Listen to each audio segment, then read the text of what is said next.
it's just so special for such our club, mate, our club. Lastly, after 57 years of pain, it's coming home.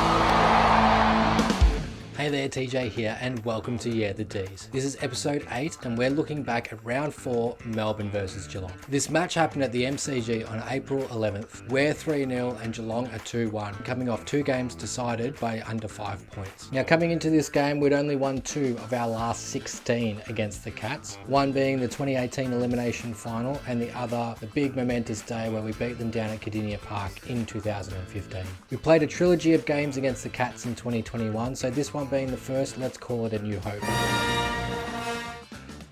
Anyway, on to the teams. Geelong are missing Dangerfield, Parfitt, Rowan and Cameron. For us, Sparrow was moved to the sub and Jake Melksham comes in for him. So comparatively, we have Jetta, Hunt, Tomlinson, Jones and Melksham playing, and then missing from our grand final side is Hibberd, Petty, Brown, Bowie and Sparrow, who is the sub, who gets subbed on in the second quarter after Stephen May's incident. Anyway, let's get on to the first quarter. It's a windy one at the MCG, and following on from GWS's successful tactics of tagging Clayton Oliver with Matt de Boer, Chris Scott has done the same by sending Mark O'Connor onto him. Now, Oliver seems to be able to handle this tag, he gets plenty of the ball, so it's not too much to worry about. Spargo has a nice attempt at goal here, but unfortunately it's touched on the line and rushed over. Luke Jackson's attack on the ball has been improving, he's leaping and jumping really nicely. There's a few occasions where he doesn't quite hold it, in this case it spills down to Christian Petrarca, who goals and then gives Atkins a bit of a shove in the chest, which I love. Just see here, it's a nice position to put a dangerous kick deep in the forward line. I thought it was a good contest by Jackson, and then as this Melbourne midfield have been able to do so far in the season, push forward, and particularly Petrarca hit the scoreboard, and it's going to be something that the Geelong midfield are going to have to watch out, is how hard these Melbourne midfielders are pushing. Cozzy goes for a wild bump attempt here. His pressure in this game is absolutely immense. Jake Lever doing Jake Lever things, like getting a punch to this ball from behind. Some great Jake Lever defence with a knock-on punch, setting up a shot opportunity with Jack Viney. Unfortunately, he misses, but the play leading up to it was really nice. Fantastically together, both having good years. Oliver now getting a bit of it early here. This one falls to Spargo. Maybe just outside the range. Man on the mark had to stand though, and that's a beautiful centering ball.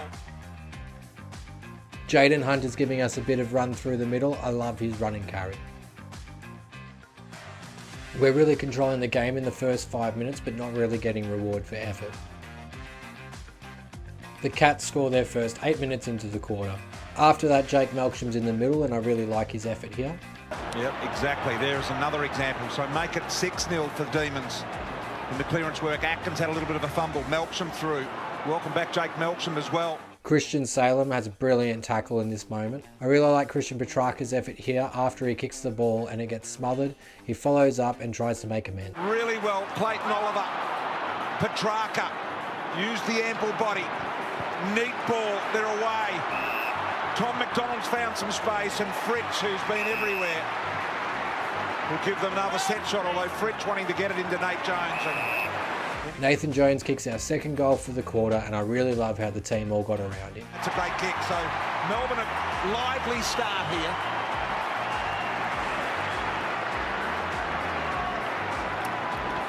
Gotta love that, the camaraderie of his teammates. Lever has a great second effort here. Ball doesn't seem to be sticking in his hands today, but he's following up really well. Great effort here from Christian Salem, which ends up in an absolutely mind-boggling insufficient intent call. I don't really like commenting on the umpires, but this decision really displays a lack of feel for the game. Fritsch goes up and takes a mark here. Well, I guess it's a mark. He gets paid a mark, but I don't know if he really controls it, but he gets paid a mark here. Probably a little lucky to be paid it. Off collar Jesney never. Fritsch drops an opportunity later on in the game. Donald, Fritsch, well, he had it, should have just eaten it up. Neil Bullen missed it in the cap. Right at the siren, a 50-metre penalty is given away to Clayton Oliver. For whatever reason, he decides to have a shot from the wing. At the end of the first quarter, we kick 2-4-16 to Geelong 1-1-7, so the D's lead by 9 points. On to the second quarter. At the start of the second quarter, Clayton Oliver's starting forward because of his tag. Soon after that, Tom Hawkins flicks his arm back and hits Stephen May in the eye. It fractures his eye socket and he gets subbed out for the game.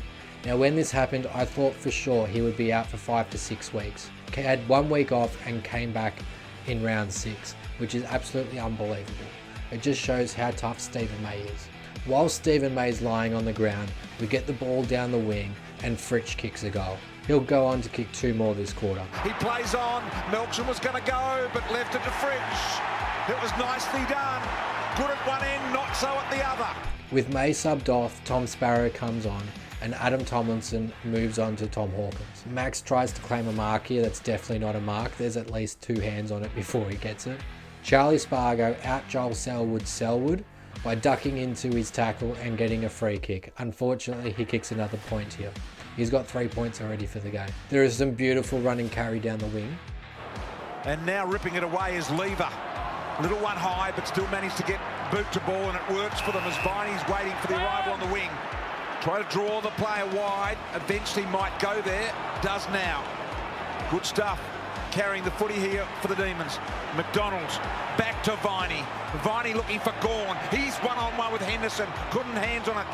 Fritsch tackled immediately. I love this Max Gawn inside 50 from a boundary throw in where he holds his opponent off while he kicks it. A beautiful effort here from Jack Viney. He was in and under all day. Cozzy Pickett hits the post here. It's another chance gone missing. Tackle the front and centre. Really good indeed. Atkins wanting to unload. His handball was smothered. Can they get something going here? Pickett dances around. Straightens up on the right. Closing at goal post. With 6 minutes to go, the Cats kick their second goal. Now, the ball actually hit the ground in this mark, so it shouldn't have been paid. But we have kept the Cats goalless for about 20 minutes of game time. Now I'll just throw the score worm up so you can have a look at this patch here, and it shows that we were able to hold them, but unfortunately we were only able to kick a goal in that time as well. Fritsch puts in a good effort to come up the wing in contest and then turns back and runs back inside 50. A free kick goes the way of Melksham, and then he gives it to Petrarca, and Petrarca can hit Bailey Fritsch. Takes the mark and kicks his second goal. Tricky kick and makes it a certainty. Yeah. And the Demons have been struggling with their accuracy. What about the kick from... A lot of confidence. Petrarca's that. Fritsch is the goal scorer. He's got to cut. There is some amazing centre bounce work here where it gets down to Fritsch and he's able to kick his 3rd goal. Parker and Oliver both knew where that was going.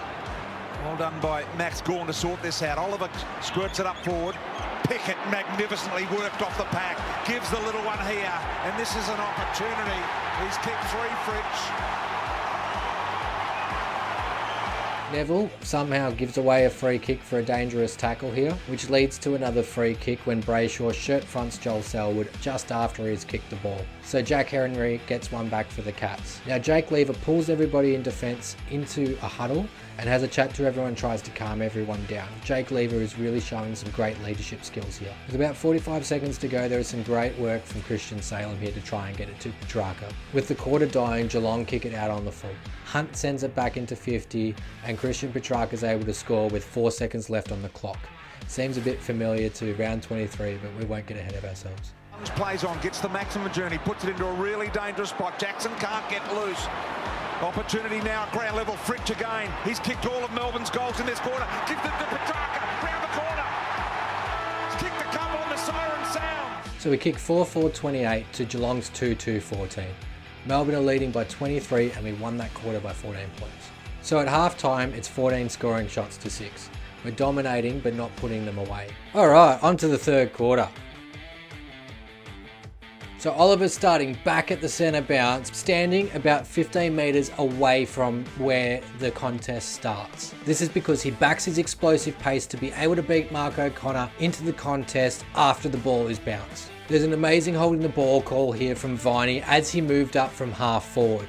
So that was where Oliver was starting earlier. Usually we'll have one of our rotating midfielders up at half forward. Awesome wild snap here from Cozzy Pickett to get another goal. So he immediately goes forward and puts this into a dangerous spot. Here is Fritsch. He's causing all sorts of problems. Pickett around the corner. Snap. Got it. Melbourne have got an early one here in the 3rd. After the centre bounce and a free kick is given away, Gawn gets stuck on the mark here. Reece Stanley's able to run forward and provides an option to take a mark and goal for the Cats. There is a beautiful intercept mark here by Jaden Hunt. I love this bit of play where Neil Bullen comes in, rips the ball out, kicks it into 50, and then follows up his own work to end up on the end of it and kicking a goal. Bit and then just lost it.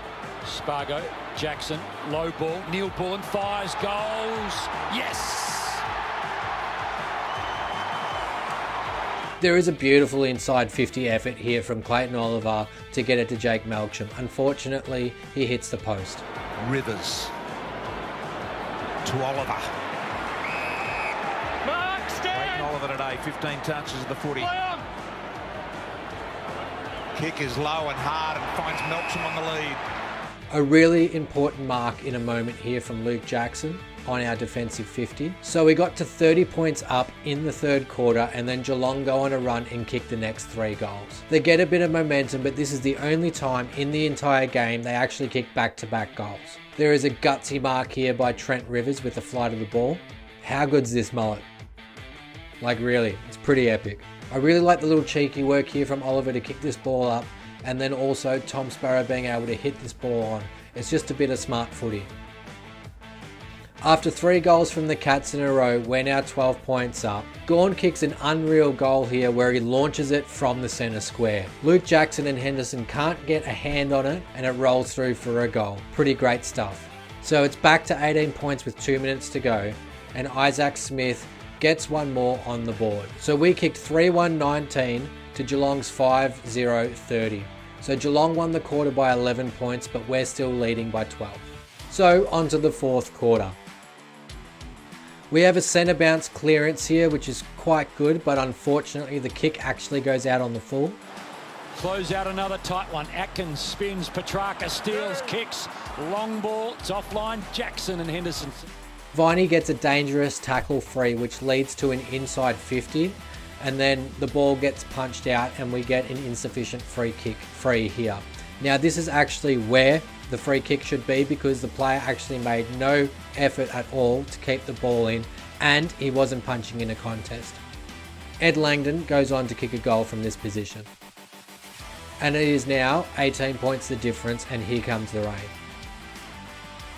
Christian Salem does some really nice work out of defensive 50. Clayton Oliver and Tom McDonald team up with a really nice inside 50 from it. O'Connor, Spargo, span out of trouble. Oliver quickly to his boot. Going back, waiting a long time. Colajazzi, McDonald did brilliantly. Got the hand to it. Second grab okay. Long ball is on to Fritsch. There is a great mark from Bailey Fritsch here, and he goes on to kick his 4th goal. After this, we get some footage of Chris Scott just staring blankly. It's quite obvious he doesn't know what to do to be able to rip this game out of our hands. So that is a big concern for that man there. Oliver and Petrarca are trying to do some nice things here that leads to a behind. Third quarter, Oliver. And now looking to take a bit of ground here. Petrarca, first to arrive. Thought about it. Got the handball to Spargo. Spargo from 40, closing, missed. Christian Salem had some really nice body work here to get the intercept mark. One of my favourite plays of the day is here where Lever saves the day. He is looking at a 2-on-1 where it looks like a very easy overlap handball, but he stays in a really awkward position which puts pressure on the ball carrier. The ball carrier loses it with his hands and Lever's able to stop an almost guaranteed goal. I love this where Viney runs off the bench and spoils the ball. After over 10 minutes of game time, Tom Hawkins kicks Geelong's only goal of the quarter. I think this might be the only time Tomlinson got beaten 1-on-1 for the entire season before his injury, and Tomlinson still got a punch to it. So Tomahawk was pretty lucky here to be able to put this one on his boot. Reece Stanley sucks the umpire in here for a free kick, and I really love how Gawn was a bit over the top with his laughing here. Ends up, we got the last laugh when Reece Stanley missed the shot at goal. Make it a 14-point game. He misses. There is a Cozzy Pickett holding the ball decision that really sets up a great team goal where Jake Melksham gets on the end of it here. You see here Pickett's tackle causes the turnover, and then they... I'm here now, and you haven't got long. Not sure that's true. Jackson. Little under Spargo. Under pressure there. Over the top to Melksham, and now the goal. That just about gets it done. Cozzy's also really unlucky not to pull this play off. We had another raging inside 50, looked like it could go somewhere. With just over a minute to go, Bailey Fridge kicks a point here after some really good relentless effort. Petrarca, neat ball. Fridge dropped the chest mark, gets up, still on his left. Brilliant smother by O'Connor. And they live to fight another day here. McDonald dropped a simple one and Fridge snaps it goal and misses. So at the end of the game, in the final quarter, we kicked 3-4-22 to Geelong's 1-3-9. We won the quarter by 13 points and won the game by 25. So we finished the round second on the table, just below the Bulldogs, who are also 4-0. So Melbourne are 4-0 for the first time since 1994. Yeah, they're good. So we won 3 quarters, which was pretty great. We held Geelong to 1 goal in both the first and fourth quarters. We had great pressure and effort throughout all 4 quarters. It was a really good team effort. Yeah, the bad. The obvious bad is Stephen May ended with a fractured eye socket. I also feel like we probably could have put the game away early if we had a kick straight. Charlie Spargo was a bit of a culprit of this, kicking 3 behinds. And we also gave away some really silly free kicks. So onto the centre bounce stats, and there was 24 centre bounces for this game. Max Gawn attended 21 of them, with Luke Jackson attending 3. So Max Gawn was playing a pretty wild game and decided to stay in the ruck for a lot longer than he did previously. Clayton Oliver, whilst being tagged and spending some time at forward, still attended 21 centre bounces. Christian Petrarca attended 18, as did Jack Viney. And then the rest was spread between Cozzy Pickett with 5, Tom Sparrow with 4, James Jordan with 3, Jake Melksham attended 2, and Nathan Jones attended 1. As for the kick-in stats, Geelong kicked 6 points. And with no Stephen May out there, Christian Salem take 3 kick-ins, Trent Rivers take 2, and Adam Tomlinson take 1. Now Christian Salem and Trent Rivers played on with all of their kick-ins, where Adam Tomlinson took his kick-in from the square. On to the Brownlow votes now, and the umpires gave Max Gawn 1 vote, Jack Viney 2 votes, and Christian Petrarca 3 votes. As for the coaches' votes, Keziah Pickett and Tom McDonald both got 1 each, Christian Salem and Jake Lever got 2 each, Ed Langdon got the 3, Clayton Oliver got the 4, Max Gawn with 7, and Christian Petrarca with the perfect 10. For my votes, I decided to give Max Gawn the 1. I felt that he controlled the ruck contest really well. Jack Viney, I gave the 2 votes. He had 24 disposals, 8 clearances, 16 contested possessions, and really importantly, 12 tackles. I thought Jake Lever was incredible in defence and really rallied the troops in Stephen May's absence, so I gave him the 3. Clayton Oliver, I gave the 4 votes for breaking the tag and making his usual impact. Bailey Fritsch, I gave the 5 votes. He kicked 4 out of our 12 goals for the game. He kicked accurately, he kicked 4 goals, 1, and had 8 marks. And then I gave the 6 to Christian Petrarca.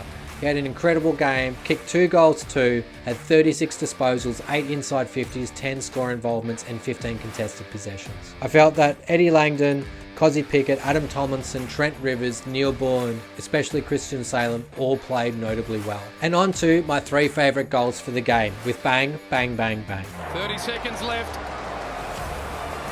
Little one from Viney. Surely not another one. Handball to Oliver. Streaming through. Bang!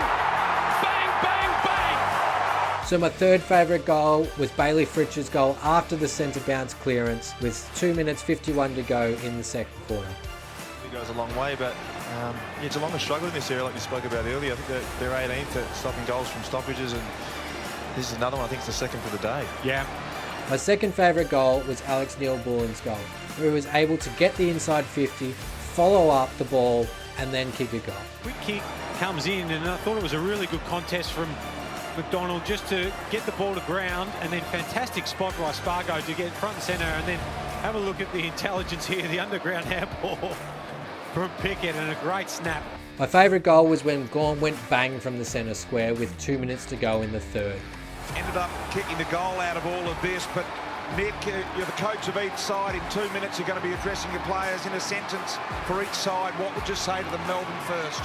I think Melbourne is going to bring that intensity that's got them to where they are now. So that's it for today's episode, where we went through round 4, Melbourne versus Geelong, A New Hope. I hope you all enjoyed this episode. Please leave your thoughts in the comment section below. I'd love to hear from you. Please like and subscribe, and most importantly, have a good one. Petrarca! Oh wow! How good is that? Sparrow to make it a 3-goal, 3-point advantage.